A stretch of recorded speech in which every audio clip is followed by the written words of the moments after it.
Assalamualaikum warahmatullahi wabarakatuh. Kami dari kelompok 2 kelas Tambang B Palembang akan membuat video mengenai apa itu pertambangan untuk memenuhi tugas akhir dari dosen pengampu Ibu Dita mata kuliah pengantar teknik pertambangan. Open now. Ya, tungguin dulu lah. Kamu jelasin sesuatu. Ya. Berbagai cara telah gua lakukan, tapi mengapa engkau selalu mengabaikan semua usaha gua? Nama saya Muhammad Faras Hasim. Nama saya Ali Firmansyah. Nama saya Malif Raihan. Nama saya Bima Satria Pratama. Dan nama saya Muhammad Febriano Majesta. Kami akan membuat video mengenai apa itu pertambangan. Oke, jadi sebelum kami menjelaskan tentang pertambangan lebih jauh, pertambangan bukanlah suatu peristiwa yang biasa atau hanya sekedar menggali tanah. Pertambangan merupakan suatu peristiwa runtut dari mulai proses hingga di akhir. Jadi pada kesempatan kali ini kami akan membahas pertambangan mulai dari pengertian, manfaat, tujuan, dan proses. Karena bagi kami, pertambangan bukan hanya sekedar kegiatan untuk merusak sumber daya alam, tapi pertambangan adalah suatu kegiatan yang akan memutar roda ekonomi Indonesia untuk ekonomi yang lebih baik.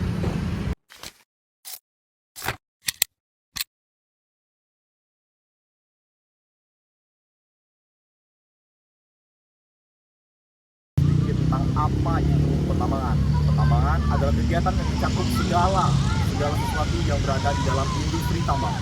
Beda halnya dengan penambangan. Penambangan adalah kegiatan pengambilan atau penggalian sumber daya alam yang berada di bawah bumi, mau itu mineral, migas, minyak bumi, emas, batu bara, atau sumber daya alam lainnya. Itu semua untuk apa? Itu semua untuk dimanfaatkan bagi kehidupan manusia. Secara lebih singkat dan lengkapnya, pertambangan sendiri mencakup eksplorasi, eksploitasi, pengolahan hasil tambang, hingga reklamasi sendiri. Dan untuk lebih lengkapnya lagi, bakal dijelaskan oleh teman-teman saya.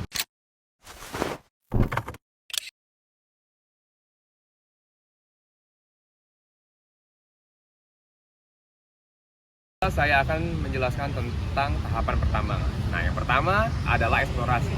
Nah, eksplorasi itu mencakup daripada survei, pengeboran, dan juga pengujian sampel batuan.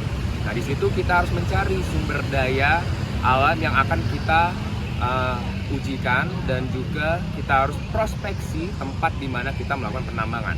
Nah, yang kedua adalah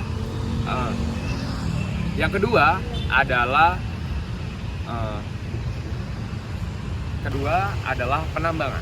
Nah, penambangan itu bagaimana kita harus melakukan aksi daripada setelah kita melakukan eksplorasi. Nah, penambangan itu ada dua, yaitu penambangan terbuka dan juga tertutup. Nah, penambangan terbuka tuh biasanya kita lakukan di luar, di lapangan. Nah, contoh dari penambangan yang terbuka adalah kita bisa sumber daya alamnya adalah dari batu bara dan juga nikel. Nah, untuk tambang tertutup kita melakukannya di underground mining ataupun di dalam kedalaman inti bumi. Nah, contoh sumber daya alam dari underground mining adalah dari emas dan juga tembaga. Oke deh saya. Selanjutnya itu adalah pengolahan atau processing. Pengolahan itu adalah bahan galian yang diambil. Hasil olahannya seperti mineral berharga itu dipisahkan dari bebatuan. Contohnya seperti biji emas diolahkan menjadi logam emas murni. Dan yang terakhir itu adalah pasca tambang atau reklamasi. Reklamasi ini adalah tahapan akhir dari pertambangan. Seperti contohnya itu pertambangan udah selesai beroperasi dan harus digunakan kembali. Misalnya seperti ditanam pohon menjadi taman ataupun dijadikan area perikanan. Oh iya, semua tahapan ini kita harus mengikuti aturan pemerintah dan area lingkungan ya.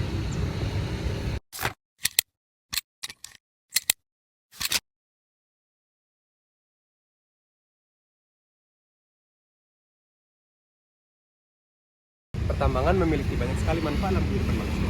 Coba deh lihat kita. Handphone, kendaraan, kabel listrik, serta alat-alat dapur, itu semua merupakan hasil dari pertambangan.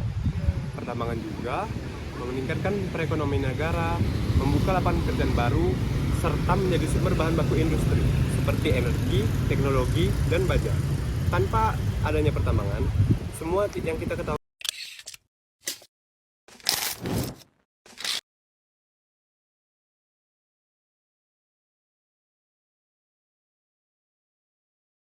Namun, kegiatan pertambangan juga memiliki tantangan. Jika tidak dikelola dengan baik, bisa menimbulkan dampak lingkungan seperti pencemaran air, kerusakan lahan, atau hilangnya habitat hewan